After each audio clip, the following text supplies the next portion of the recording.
Why did I move here? When was the last time you were properly excited for a video game release? Not just interested, not just curious, but genuinely excited in a count the days, can't sleep kind of way. It's been quite a while, hasn't it? And the strange thing is that it's not because some of us are older or jaded or too busy. Something in gaming has changed. That thing, that magic. Welcome to my notebook. Let's talk about it. There was a time when game releases felt like events. Those of you old enough remember the feeling.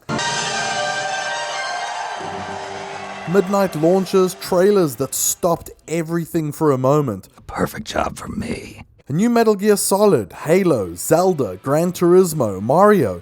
These releases felt huge. They felt like celebrations.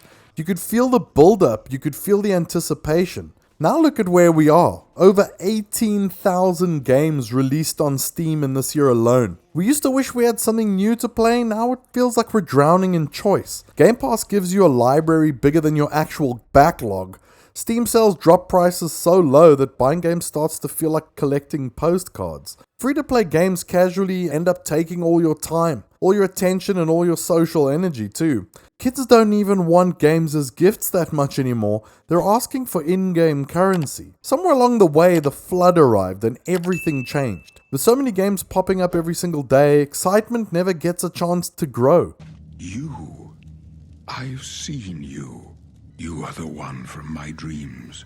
You don't count down the days anymore because by the time a game launches, another 5 have launched as well. Even some of the good ones vanish into the noise almost immediately. There's no space for anticipation. There's only release after release after release. And you feel that as a gamer. Instead of being excited, you feel overwhelmed. Instead of following a single game and letting the hype simmer, you're trying to choose between 20. Even when something great comes out, the feeling doesn't last because the next thing is already on the horizon.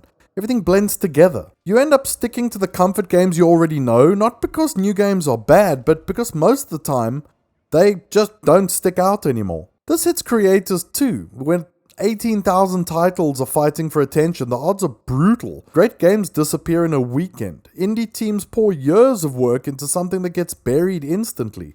Even massive AAA projects struggle. Development cycles stretch to 6 years or more. Budgets climb into the hundreds of millions. Expectations just become impossible.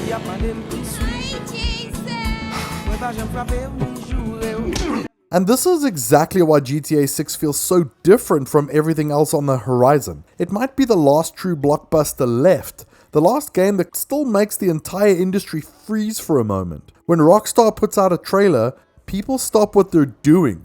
When they announce a date, everything else shifts around it. When that game launches, you can already tell the world will stand still for a day, at least. GTA 6 is the exception that proves the rule. It's a reminder of what excitement used to feel like, that build-up, the speculation, the sense that something huge is coming.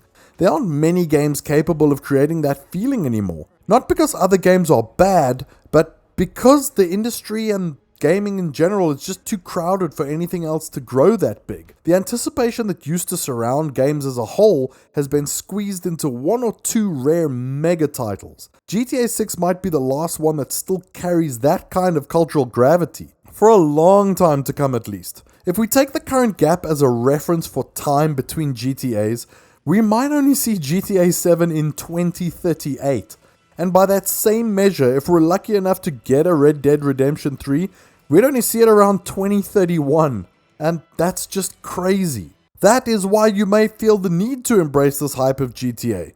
Not just because it'll probably be really good, but because it represents a feeling we just don't get very often now. It brings that excitement back that we lost.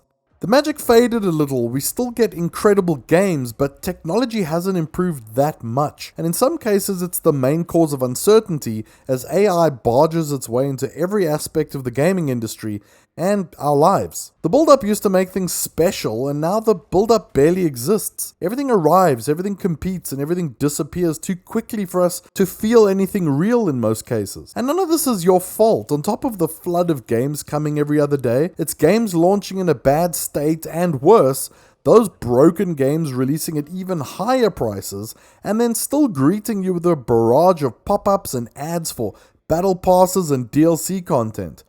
Everyone's been burnt at some point these days. There are still great games being made, some of the best ever even, but these days it feels like you're more likely to jump on a game that's already out because of word of mouth or when it finally came to a subscription service or went on sale than you are to be sitting and counting the days until release. A release that will likely come and go like most other these days, with no fanfare, no midnight launches, no crazy marketing stunts, and no build of anticipation. And in the past, sometimes, anticipation was half the fun.